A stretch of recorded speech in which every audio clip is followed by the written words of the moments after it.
Well, good evening, everybody, and welcome to Faith Community Church's our first live work panel. We are here at our Hopkinton campus. For those of you who are watching right now and you're wondering about Faith Community Church, we're a church in Hopkinton, one church meeting in two different locations. We have a Hopkinton campus and we have a campus in Framingham. If you're ever interested in coming to check out our services, in Hopkinton, the services are at 9 o'clock and 10:30, and in Framingham, they're at 10 a.m. In Framingham, we meet at the Walsh Middle School, so feel free to come and join us there. We've been engaged in a series here over the last 3 Sundays talking about work, talking about different aspects of work, talking about our role in work. And when it comes to work, one of the top issues that people face is how to find balance between the demands of work life and the demands of home life.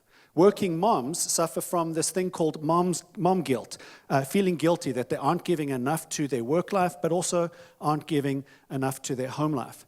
Believe it or not, men feel the same way. They suffer from dad guilt as well. Managing the work life and home life balance is tough. So tonight, we're going to conclude our series by talking through this balance and trying to make sense of this balance, trying to make sense of it and help it make sense to our lives.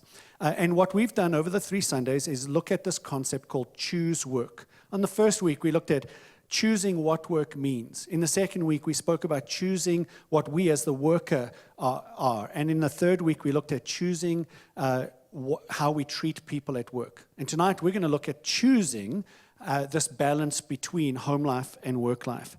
As part of the work series, we defined work in a specific way to address a wide array of work situations. We defined work as your paid and unpaid service to God, humanity, and the world. And so that includes all manner of aspects of work, from working in your community as a volunteer, your paid job, parenting, studying for new degrees, and other services you might perform in the pursuit of improving our world. And that's why I'm excited tonight to bring you our 4 panelists who are going to fill the spectrum of the work definition, and they'll share that with you in just a bit.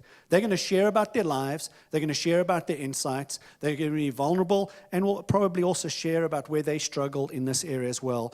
And the hope is, our goal is that you would learn from this experience, that you would be able to apply something to your life so that you might be able to find a way to manage the stress and the balance between your home life and work life. So let me introduce our panel to you. They're going to introduce themselves, actually. So over to the panel. Why don't you start right over here with Kurt? Sure, thanks, Dorian. So my name is Kurt Cooprider. A little bit about myself. I'm married. My wife is Karen, and in fact, there are plenty of people who are here at this church who know me probably better as Karen's husband than as Kurt. We have 4 adult children, 4 daughters. My current work is I am the senior operations manager at a plant for Johnson & Johnson. So I'm responsible for all the manufacturing operations at a plant that makes replacement knees. And we were kind of asked to say maybe one interesting, quirky thing about ourselves or that we do. So I thought there's a hobby of mine that I can blame John Corey, who some of you may know, who also attends this church. He got me many years ago into geocaching, and so that's one of the hobbies that I do. If you've never heard of geocaching, it's kind of a combination between orienteering and treasure hunting, I guess. So that's a little bit about me. I'll pass the baton. Okay, fun times. My name is Elizabeth Grady Harper. I go to the Hopkinton campus here at Faith Community. I am also married. My husband's name is Scott, and I have 2, I want to call them young daughters, but they're like approaching middle life for kids. They're 10 and 14, which I still kind of can't believe. And for work, I run a nonprofit in Boston called the Boston Faith and Justice Network. And what we do is we try to bring Christians together around ideas of generosity and justice. I love my job, but am always working to find that balance. I feel like I'm the representative on this panel who is the example of someone who has no idea how to do that. So that's what I will be sharing.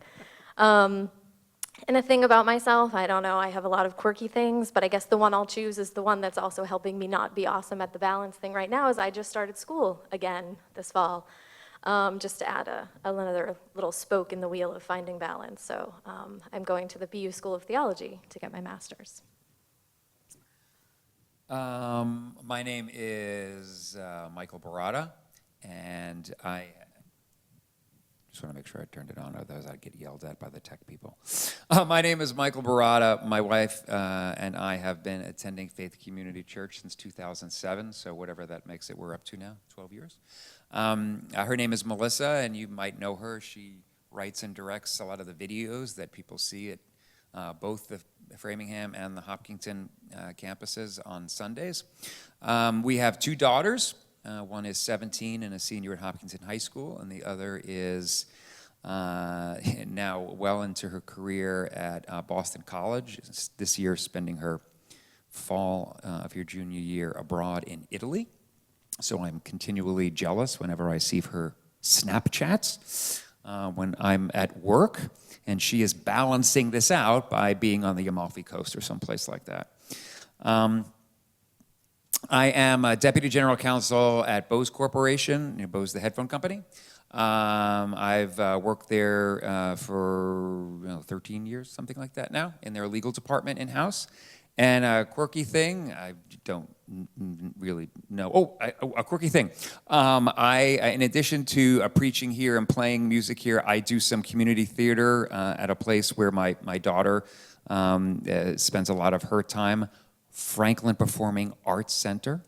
And we are doing a show. Selfless plug there. Shameless plug. And we are doing a show next fall where I have to do a Russian accent. So during sound check, next month, Matilda the musical, where I play a Russian mobster. So during sound check, I was doing a Russian accent for everybody in the room.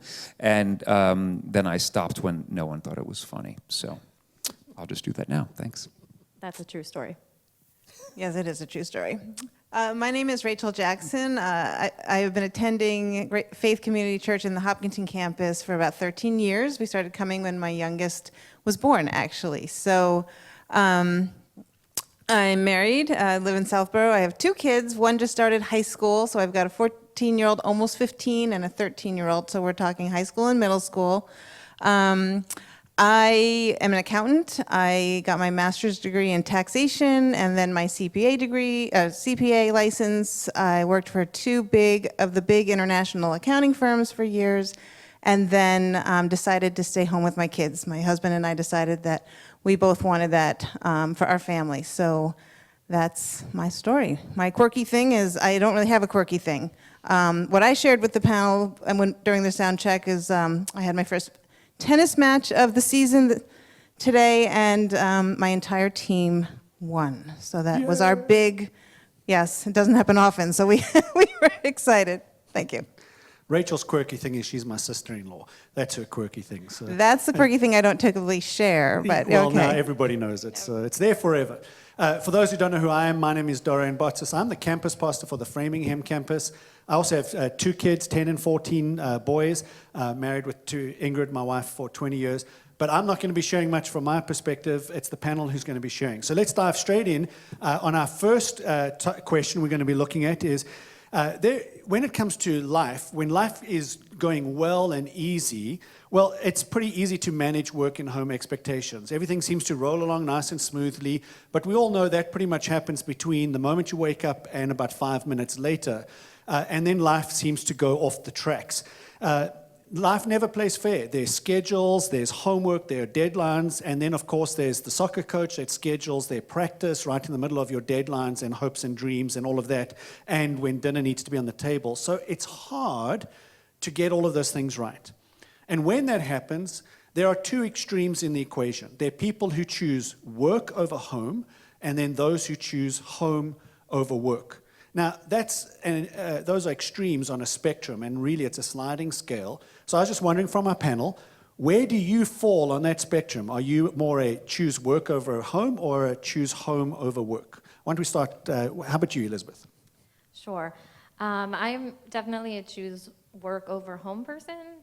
And I thought about this when we talked about the question earlier this week, and I have a lot of guilt around that because I'm the primary caregiver for our kids.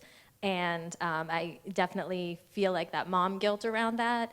And as you said, it's in these extreme situations, where is your go-to? And part of it is because I love my job. I'm doing something I'm passionate about, something I feel called to, something that's my vocation. And so I lean into that and I love that. And then I turn around and I'm like, oh, I've been doing this for too long and I haven't been doing some of the other things. And some of that's just the urgent taking over where you put down the important because some things just are calling at you in deadlines. But that's definitely where I lean. Great. How about you, Mike? Sure, yeah. So since I mentioned earlier that I'm an attorney, I'm going to do what attorneys do and fight the question. Elizabeth's an attorney as well, so she's nodding. I think actually a lot of where you fall in the spectrum depends a bit on your season of life.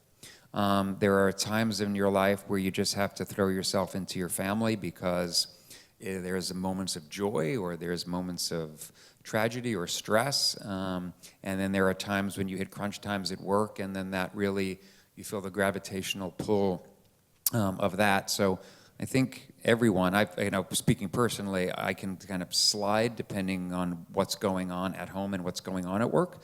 But if I had to say where my kind of true north is, it definitely would be with home, with family. I made a decision with Melissa a while ago. I graduated from law school 25 years ago now, golly, and I worked at a few big firms for about 5 years in Boston.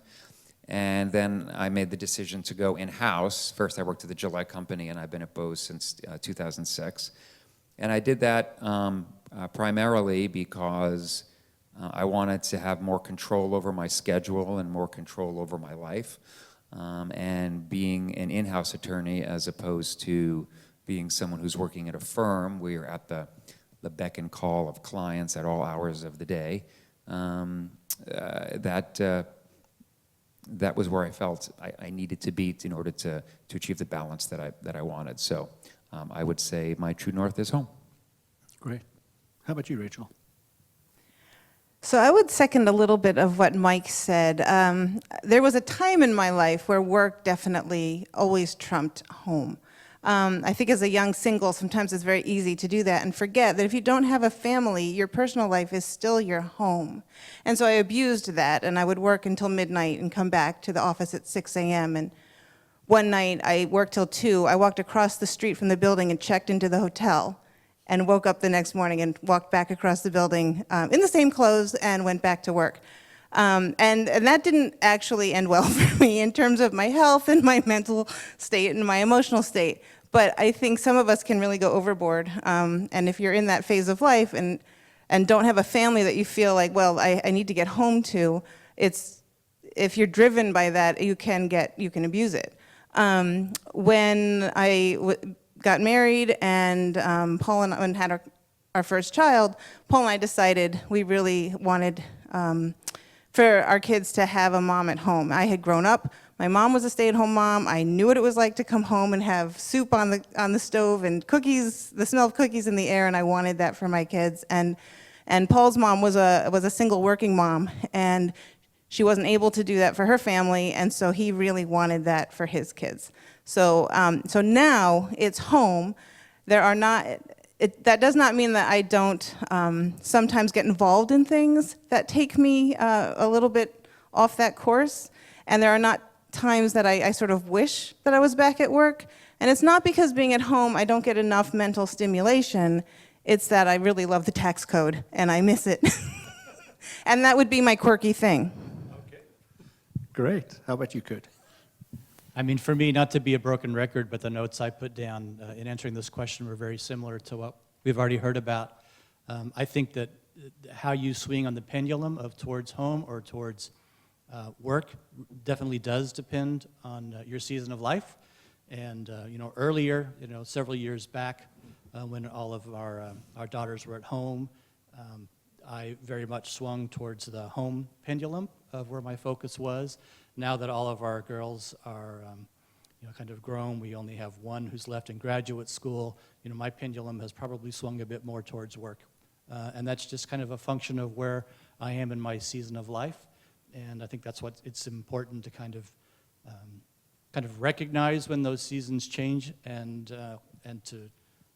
to be okay with that, and to just, but as the key is that you're making those decisions consciously and not being just swept up by your circumstances. Great, thanks for sharing that. I trust the lawyers to re-engineer the question to answer everywhere on the spectrum.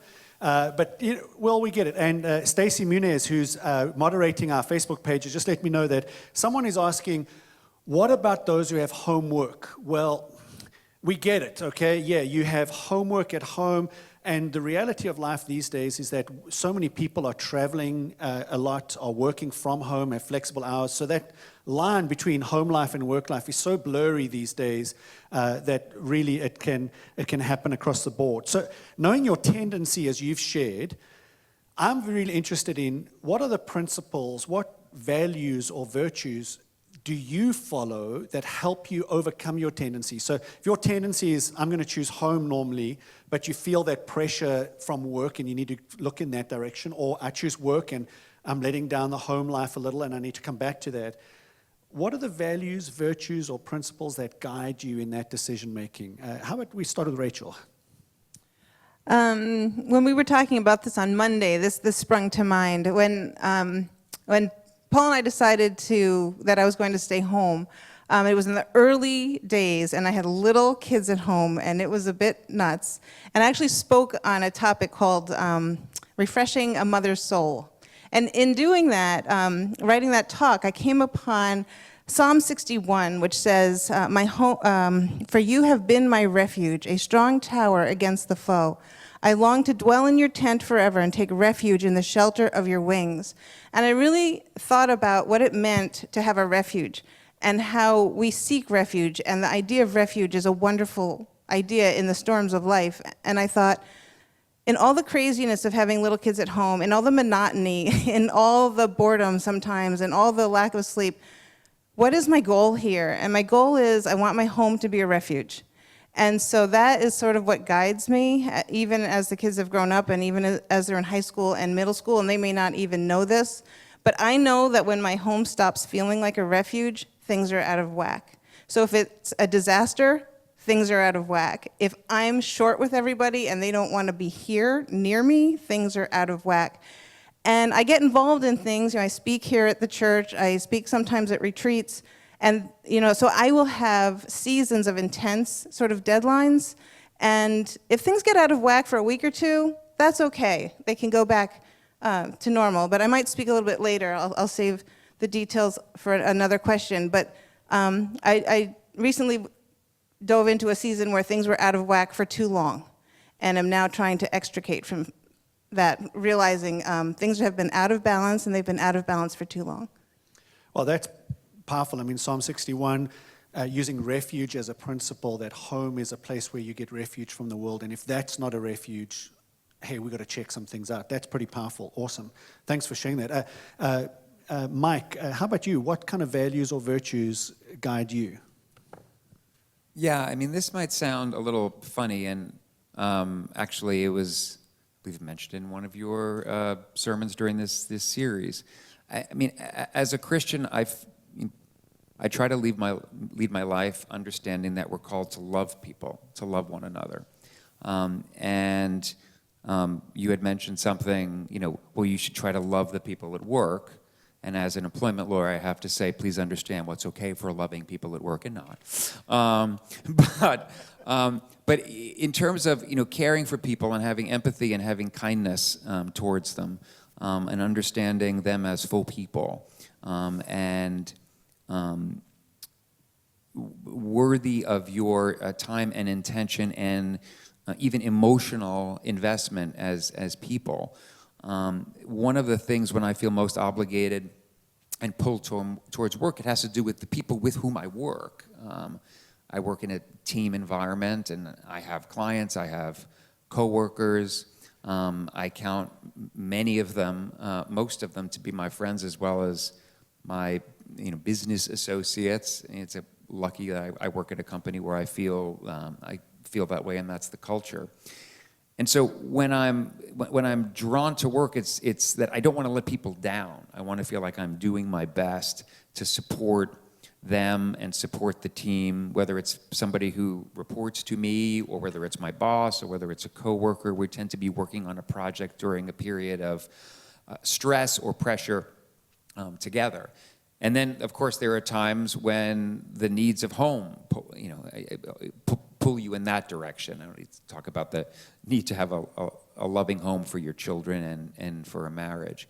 And so, I just view that as there are certain times when one orbit or the other, or one, a gravitational body or the other pulls you in that direction because they're in more need of that kind of nurturing and attention so that we can, live the life that we're called to lead, to treat other people well, to treat other people with respect, treat other people with love.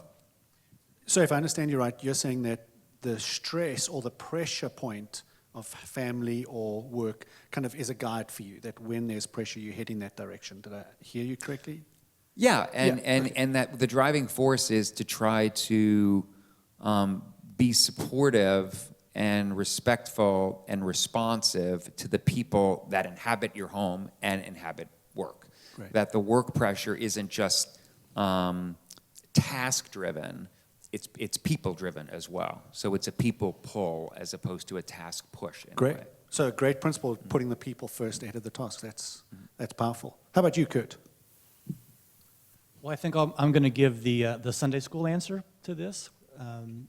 As Christians, I think the overarching principle that my wife and I try to use really is to follow the example of Jesus in this area. And I'd say that manifests itself in three ways.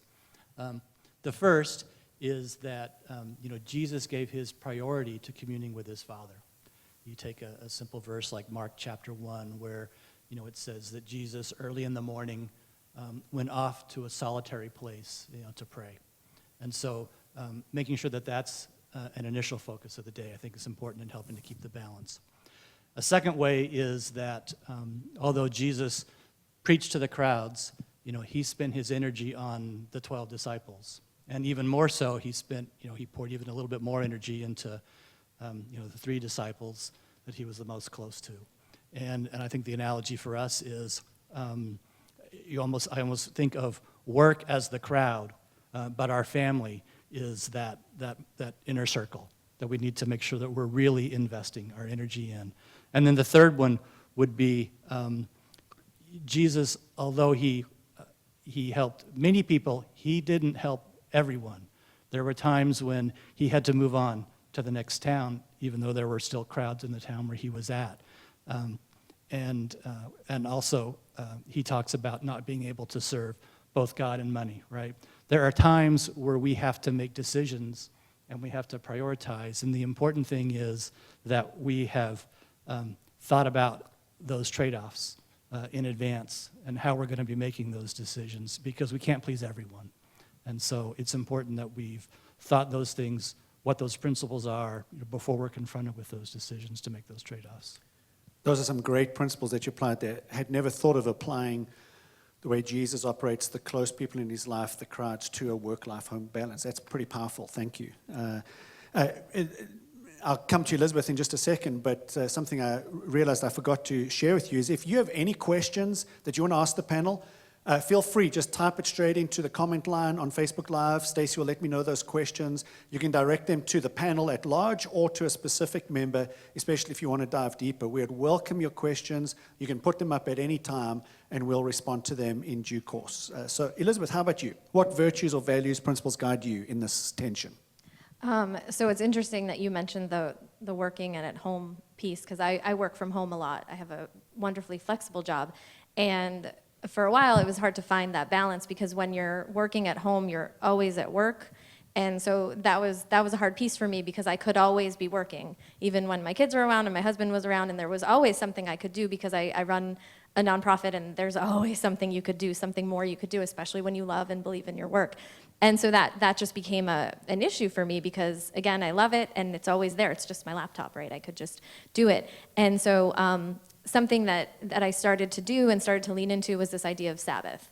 Because even when you love your work, it's still work. And there still needs to be rest from it. There still needs to be withdrawal from it, because that's a biblical principle. It's one of the first things that God taught his people when he called them out of Egypt, out of slavery. Before he even gave them the 10 Commandments, he was teaching them the principle of rest and of Sabbath, which is a longer biblical story that we don't need to go into, but can you tell that I'm taking a Hebrew Bible class and I'm yeah. loving it? Yes. But it's just really neat, and I actually learned that through this online sermon, and it's really cool. Anyway, Sabbath, Google it.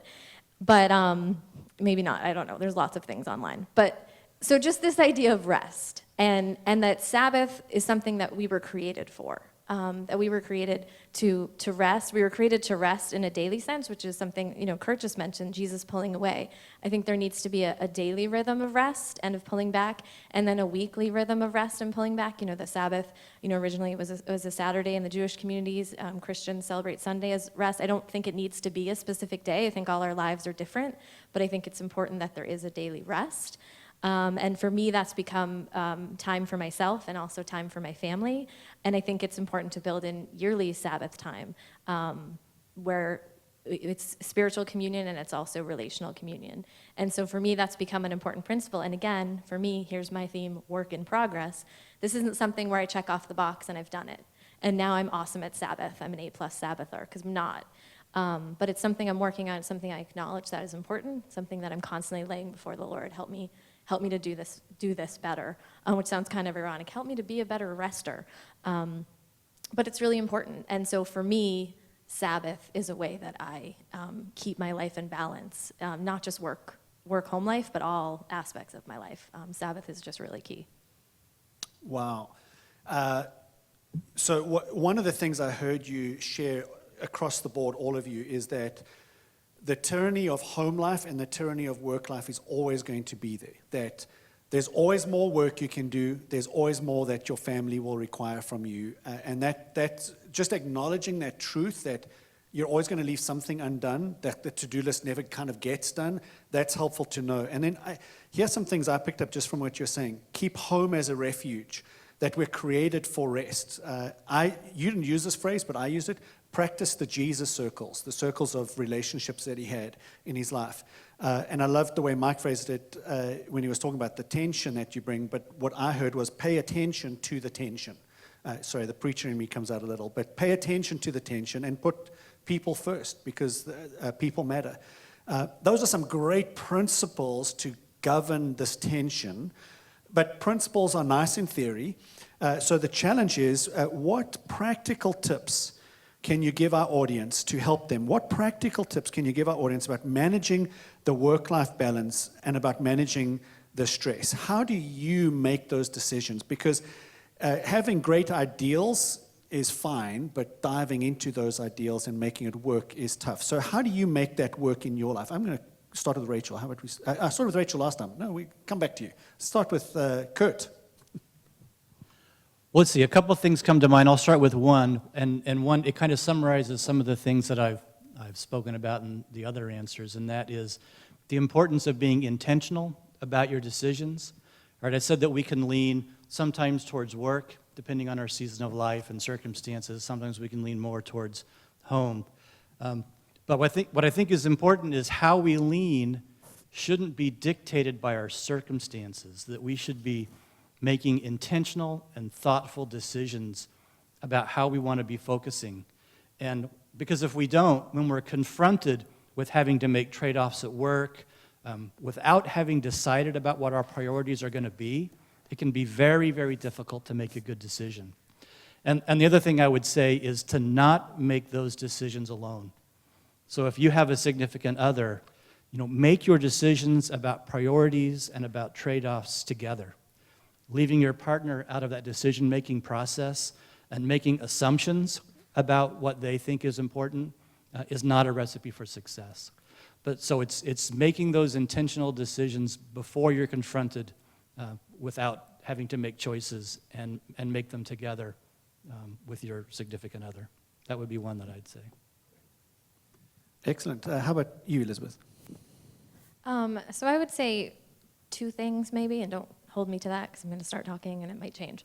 So I want to build on that principle of intentionality because I think that's so key. And just thinking that we have control over these things, because sometimes we can feel really out of control, right? Because there are circumstances. And so, you're in the middle of something, and if you don't have a plan, if you don't have intentionality around it, it can control you. I referenced earlier, sometimes the urgent gets priority over the important. And that can really be the case if we don't have intentionality. And I just think we need to think about our time in different ways because, Jesus said, where your treasure is, there your heart will be also. And just, I have to be clear, Jesus was definitely talking about money. It's so important. That's money. But we can also think about our treasure is also our time, right? Because you can't make any more time. And so we need to look at our time and think, what am I valuing? Where are my values? Because that says that's where our treasure is, that's where our heart is. And so I think to be intentional around that is really important and is a spiritual practice. So not to silo that, not to be like, okay, my time is my time and that's other than laying it at Jesus' feet and making sure it's a spiritual practice what we do with our time. But the other piece of that, so maybe it's two sides of the same coin, is to give ourselves grace around it. Because I know I can really beat myself up when I don't think, I look at a week and I haven't spent enough time with my kids, I haven't given my husband a moment, I haven't gotten the things done with work, I haven't done anything the way I wanted to do it, and I can just be so hard on myself. And so I think we need to give ourselves grace and recognize that we're never going to be perfect at it, but we need to keep being intentional and not just say, okay, well, I'm never going to get this right, and so we don't try again. And so I think intentionality and grace are both really important factors. Those are great. Giving yourself grace, forgiving yourself when you make errors, that's a tough practice to put, something to put into practice, because it's hard when you've let people down and your kids are crying in front of you because you didn't come to their game or you were 2 minutes late because your boss was yelling at you. So I understand that's hard. How about you, Mike? So I've been giving some thought about this since our kind of little discussion about the topics we're going to talk about today. And so because I had some time to think about it, I've come up with the 3 C's because, we talked about the whole preaching thing, right? So you got to have 3 C's. It's easy to remember. So I'm going to go with 3 C's, and I cheat because one really isn't a C, but I'm going to pretend that it is. So the first one is communication. It's very important, just practically, to have clear communication, both with home and work, about the needs of the other. And so if I'm going into a period of time where I know I'm going to be very busy at work, or I know that I'm going to have a call at 4 o'clock and I just know it's going to go later than I would like, that isn't something that, I text to Melissa at 6:30. When I'm supposed to be feeding the dogs or attending a school meeting or something like that, so that when the demands of work are going to be intense, that you share that and have the respect and the courtesy to kind of communicate that to folks at home. And then vice versa, which is when there are things going on at home that you communicate to either your colleagues or your boss. Clearly, I'm just not going to be here at 3 o'clock. I got to leave because I'm, going on a college visit with my daughter, and so I'm not going to be here. Just to be thoughtful and proactive about that. That's the first C. The second C is the cheat. It's clear boundaries. It's really a B, but it's clear boundaries, but it's a little more complex than that. I like to say it's clear boundaries on your non-negotiables, but flexibility on the rest. So there are certain things... Hold on, say that again. Yeah. Clear boundaries on your non-negotiables, flexibility on the rest. So there are certain things... all my non-negotiables are family stuff. So I don't have work non-negotiables, but there are certain non-negotiables I have for family. And those are clearly communicated to my boss. She feels the same way. And there are folks who report to me who have done the same. And so when there is something going on at home, that's one of the non-negotiables. An example, anything health related. I had a lot of stuff going on with my parents over the last several years and with health issues, and I just made it clear to my boss, there are times when I'm not going to know this in advance, and I'm just going to have to accompany them to a medical appointment or the hospital or whatever, and I just need to do that. Like, that was a non-negotiable, and she respected that. So be clear, set clear boundaries on what those non-negotiables are with communication. But then be flexible on the non-negotiables. I mean, I think that's key. I mean, I know we experienced this at Bose, and many employers, especially in the age of all these electronic devices, right, are allowing more workplace flexibility, more alternative work arrangements, work one day a week at home, or just work from home or work remotely when there's a need for that. Actually, I should call a timeout for a second, because we're all speaking about this from the point of view of work professionals, like white-collar jobs that we all like, right? And so we have the luxury, in a way, of saying, well, I'm drawn towards something at work which I really like, and then there's the home, hopefully, which you also really like as well. But just to acknowledge that there may be many people out there who don't have the opportunity to take advantage of flexibility because they work a shift and they have to be there, or have a job they might not love so much. And then there's the added complexity of not balancing two things that you like, but then also balancing something that's a little more drudgery. Thanks for acknowledging that. That's a great point. But then back to the kind of the flexibility point. I mean, this is, most people would boo this, right? Which is, electronic devices are not your enemy. There is this idea that we demonize electronic devices. Everybody's always on their phone. Everybody's always doing... No, that is misusing electronic devices. That is allowing them to rule you. Electronic devices also can be very effective tools that enable flexibility because we can be in communication in so many different places. Well, most of our viewers are using an electronic device to hear that. So right. Good. There we go. And so the opportunity to be able to work from home, to be able to work with kind of asynchronous communication, work differing hours. Oftentimes, this is very common for me and people in my group. There's something in the afternoon that they're doing for their kids, or with their kids, but then in the evening, they're not making up the time. It's not about the time. It's about the tasks and the commitments and the obligations. And so they have the flexibility to time shift that. So it's to be flexible and take advantage of flexibility. And then the third C is just, it echoes a bit what Elizabeth said about give yourself grace, but mine was C, is cut yourself a break, which is it's very easy to beat yourself up. It's very easy to feel like I'm just failing here and there. And even if you go real one way or the other, I mean, I have lots of, colleagues and friends, and, I'm at the point in my life where I've seen lots of people make different kinds of choices.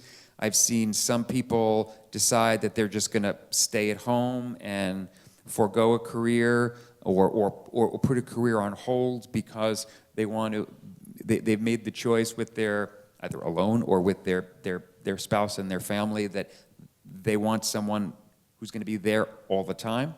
I have seen people who've done the opposite thing, which is their career is extremely important to them, and so they get kind of childcare help or like a live-in nanny or something like that, so that they have a lot of flexibility to be able to take care of anything that happens at work. And then I've seen many people fall in the middle of those two things. Right. And all of them carry guilt in some way, shape, or form. I think people who have chosen to stay home at times feel like, I could be doing what I used to be doing. I can't believe I'm doing this. At moments, there are moments when people who have chosen, I'm going to go full bore on my career, I feel like I don't know my kids. Sure. And then there are the people in the middle who just feel incompetent at both. Because, I have to leave a meeting early, and Yeah. sorry guys, I gotta go. Oh, but I'm still late for the recital, and now the kids are disappointed, and disappointed everybody.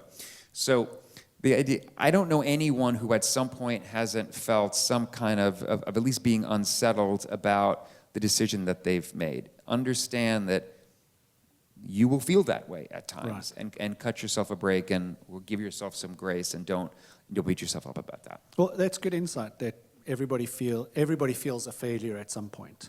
And so cut yourself a break. That's good. I think Rachel, you're next, right?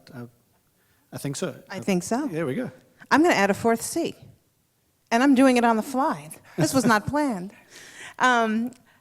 I think creativity, and this sort of speaks both to what Elizabeth said and what Mike said. So Elizabeth was talking about the Sabbath, and Michael was talking about flexibility and acknowledging that maybe not everybody has the same flexibility in different ways.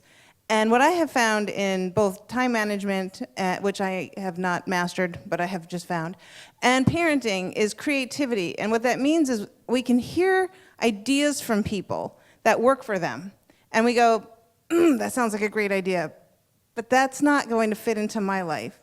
But it's seeking creative solutions. So for example, with the Sabbath, for many of us, we think, well, the Sabbath is on a Sunday, and we know that that's not possible for everybody. We know pastors' Sabbath isn't really a Sunday. Maybe you take it on a Friday or a Monday. My husband came up with something this past year that has worked well for him. He has the flexibility to do it.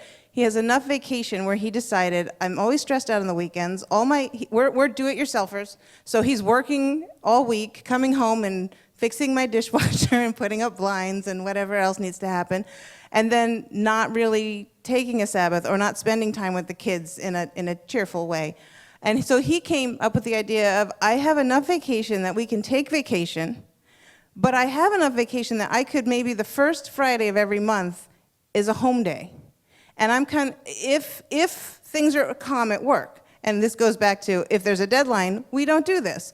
But he'll take that day and he might do the budget, or he'll do some projects around the house, and he'll get things under his belt so that when the weekend comes and the kids are home, now he feels like, oh man, now I can spend time with the family. And I don't have all these to-dos hanging over my head. Now, that may not work for your family or your life right now, but the key is, well, you don't have to replicate that, but think, how can I be creative? How can I take an idea like that and fit that into my life? And sometimes it takes some thought and some prayer and sitting down in the quiet, and then you might have this moment and go, you know what, we could shift some things around, or we could cut certain things, which leads me into an M. So it's not a C. A friend of mine told me about this book years ago. I can't even give her credit because I can't remember who it was, which is a little embarrassing, but it's called Margin. It's a book called... hold it up for a bit so that the cameras can get it in. No, don't move it around. Sorry, I'm not a professional. Thank you. There we Thank go. you. Can carry on, yeah. I need to read from it, but... And now I've lost my page 69. The author is Richard A. Swenson, MD. I've got it. Okay. Right here. And one of I just like how he put it in this book. He says, margin is the space between our load and our limits. It is something held in reserve for contingencies or unanticipated situations. Margin is the gap between rest and exhaustion, the space between breathing freely and suffocating. And when she told me about this book, I was probably living right at the edge of my margin. And she told me, she said, this book has really helped me because it guides you into thinking thoughtfully through how far can I go with filling my life with work, family, volunteer opportunities, whatever there is, and still have time, energy, emotional energy, physical energy, financial energy left. And if I'm eating into my margin, then when important things come or stressors hit, I'm tapped out. And so a couple of years ago, this is where I made my mistake. I was feeling like I need to simplify my life. I need to pare things down. I'm involved in too many things, and I'm living right at the boundary.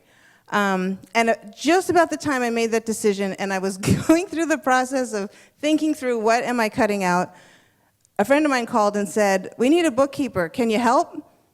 And I went, "Oh, this is a friend." And because he was a friend, I didn't honor the boundary. I think if it had been a random person off the street, I would have said, "No, I'm tapped out." But I let the friendship sort of, I don't know, he didn't guilt me, I guilted me. And I said, "Well, I technically have the time. So yes, I'll do it." And what I did was I ate up all my margin. And so I had writing projects I wanted to do. I haven't touched them in 2 years. I've been stressed out. My home life has been a little out of whack. My kids, for the first 6 months, were like, "Are you quitting yet? Are you quitting today?" And I'd say, "No." And it was the friendship that was holding me there. Yeah. I knew I had made a mistake, and I was having a hard time extricating myself. And now, 2 years into it, I finally waved the white flag and said, this is not the right thing. Because there's really great stuff in this book, but one of his points was about getting less done, but doing the right things, as opposed to trying to do more in less time. Right. And I thought, I'm doing the wrong things, and they've eaten my margin, and there's no space, and my home's not a refuge, and life is out of whack. That's So. good. For those on Facebook, we're going to put the link to that book so that you can get it from Amazon or whichever book service you use. I know Kurt wanted to respond to something somebody had said, so... Yeah, I just wanted to expand a little on what Mike said about electronic devices. And they certainly can be our friend and can be helpful in many ways, but it can be a very slippery slope that we have to be very careful about. In fact, when I think of one of the things that I think kind of tethers us to our work, I think one of the biggest culprits is a cell phone. Because you're never unplugged. And so I just wanted to give kind of two tips that have worked for me, and from a very practical standpoint of to try and have the cell phone kind of either not work against us and can work for us in this. And there's two things. One is what I would challenge you to do is to turn off notifications. So what I mean by that is the only way that I know that I have mail is if I go into my mail program. I've turned off push notifications and I've turned off badge notifications. So that just by looking at my phone, I can't tell if there's anything that I need to check on. And that goes a very long way, actually, in helping me not to be constantly looking at my phone, and especially when I'm at home, getting sucked in unintentionally to work. And people at work know that if they really need to make sure they get a hold of me, they need to call me or they need to text me, because I'm not just going to accidentally find out about something because I've turned off all my notifications for most all of my apps. I don't know if I get a Facebook notification or anything unless I go into it. And it's remarkable how much that helps to not make the cell phone be a distraction.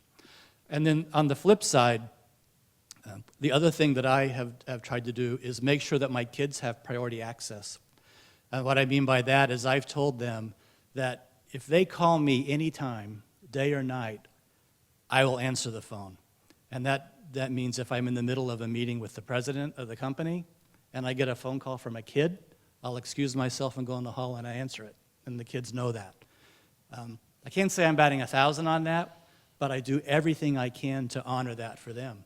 And so they'll do that. They'll call me in the middle of the day and they'll pull me out of meetings, and sometimes it's for nothing, and sometimes it's really important, but they know that they have that channel to me. So those are two things great. that I think. In fact, I want to help. expand on that just a little, because Kathy has asked a question specifically about the phone issue. Here's what she said: "It's so hard to put the phone down. There are emails that will take 2 minutes." And I don't want to read into what Kathy's asking, but it sounds like this is a spouse or a partner who's saying that to you. Like, it's just going to take 2 minutes. Suggestions for Kathy: how can she deal with that?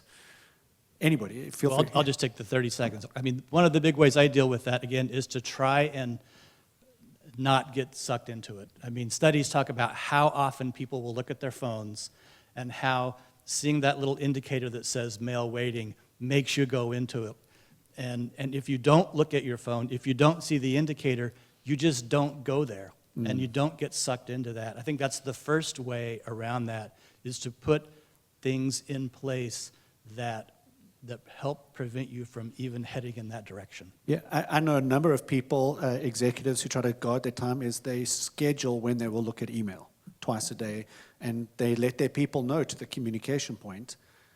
Don't expect an answer in 30 seconds, which I think that's happened to us a bit. So that's great. Any other suggestions for Kathy, or do you feel that's a good one? Yeah, I would just say, because my husband and I definitely had this issue. He would be like, when I'm talking to you, you're like looking at your phone. Because again, for me, it's this. But it's not like I'm checking Facebook. It's like, but my job, and I am technically working sometimes when I'm at home. So I think these are great suggestions around have intentionality about. Am I working right now? Am I at home right now? And there also isn't always that luxury of some of us have jobs where we're expected to be available maybe more than we would want to be. And so we might not have a lot of luxury around when we can and can't, but if you do have the ability, I think that intentionality of here's when I'm going to be checking email and here's when I'm not.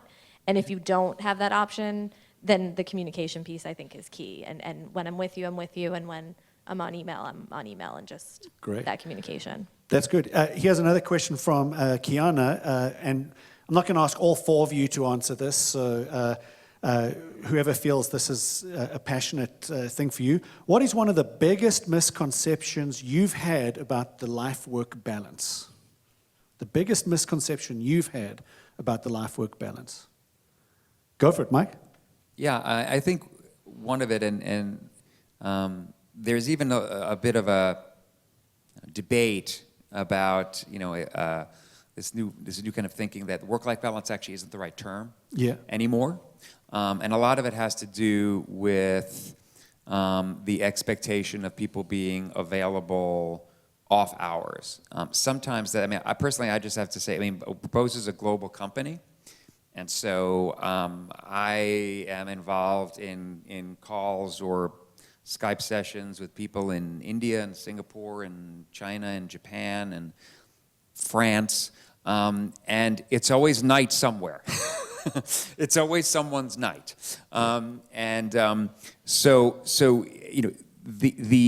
the idea that you can, like Fred Flintstone, yabba yabba do, the whoop, the whistle goes off, and then you go home and you can hang up your coat at the door, that is something that some people have, but personally I don't, and I know a lot of people who don't. So this idea that you can kind of balance the two, and it says a little bit like I'm going back on my idea of like clear boundaries. The clear boundaries aren't necessarily strict time boundaries day by day. It's when things happen, there's an understanding that those are things that you're going to have first priority. So I've heard people use the term work-life integration. I kind of hate that one too, because it sounds a little bit like, work is now taking over your life and has become completely interwoven with your family life and your home life, which I don't think which is simply, not healthy. And so, it's this, to me, the misconception was that work-life balance is just something that involves you put this over here and this over there. And I find that it's more like often just cut up into more finer slices than that. Right. And so, I gave the example of people who leave early because they coach, a person I work with, he coaches his son's flag football team. And on certain days, he leaves at 3:30. And I know he's going to leave at 3:30, blocks it out, he leaves at 3:30. But, the work continues. And so for him, I know that he'll check his emails at 9 o'clock at night. And then say, oh, that sounds terrible, he's working 9 o'clock at night. It's because he left at 3:30 in the afternoon, and we have that flexibility to, if you want to use the term integrate, or at least create this, this kind of weaving together of the two. Yeah, I think that's great. For me, the way I would answer that, Kiana, is the biggest misconception I had about work-life balance is that there isn't. There isn't a balance to it where you can have equal time at work and equal time at home, which is what you're saying, that they bleed into each other and you have to manage that like a sliding scale rather than a balancing scale. Here's another question. Anybody feel free to answer this one. What is one of the biggest misconceptions? Sorry, not that question. What is a lesson you learned from a season where things were unbalanced? I'm looking at Rachel because you went and booked a hotel room in order to stay at work. So what lesson did you learn from that? I would say in that particular season of life, I was mentally unhealthy. I Okay. do think so. I got to the point where if I was at my desk and my phone rang, I had to either pray before I answered it, or I would become physically ill because I didn't know what is the need here. That I am. I was so tired, and I was so spent. And this is just this particular job. When I first started, somebody said to me, they will ride you as far and fast as you're willing to go. So if you don't put the boundaries up, nobody's going to put one up for you. And I didn't put up any boundaries. So I came home, I was living in Dallas, and I flew home for Christmas, and I got off the plane, and I saw my mother's red hair, like, she's very tall, in a sea of people, and I saw her, and I just started to sob. And I spent that entire week home, and she didn't know what was wrong with me.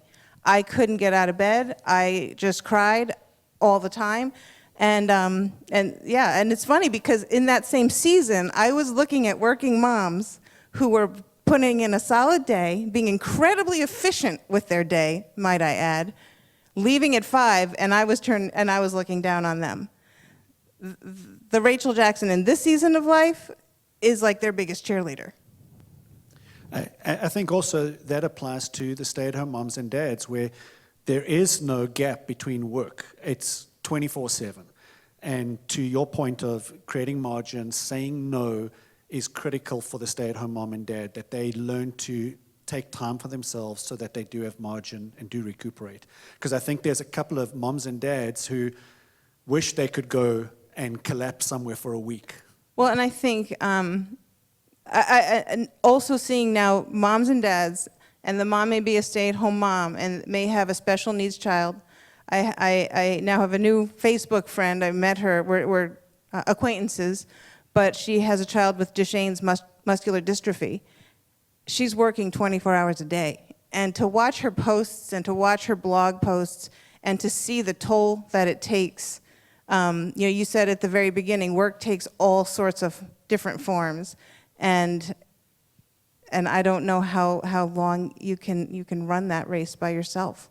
And recognizing there are people around us. Every time I think, oh, it's really rough, and realizing if I don't have margin, I can't be the friend to the person who has no choice to have no margin.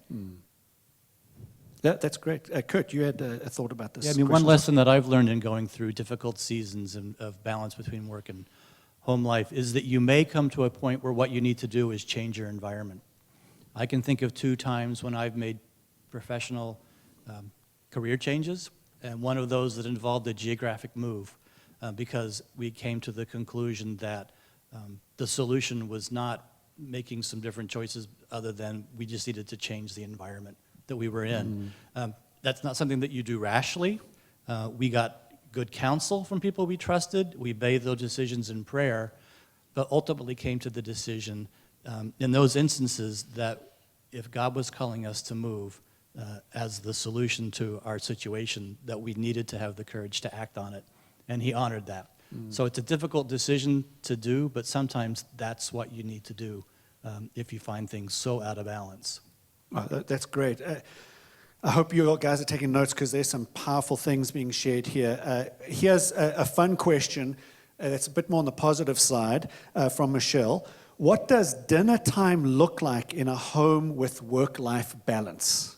So we all know what dinner looks like when it's not balanced because it's like scraping food off the walls, and Rachel's already put her head in her hands. But what does dinner look like when you have work-life balance? Anybody have an experience like that? So it does feel like a victory for us because we don't always get to do dinner together because different activities, I'm sure you guys can all relate, like sometimes someone's over here and someone's over there. So when the 4 of us, because I have one daughter in high school and one in middle school, and my husband works long days and I'm often away at night, the 4 of us can sit down and we can hear the stories from our kids' days and share what's going on in our lives. It feels like this victory, and it's like, this is it.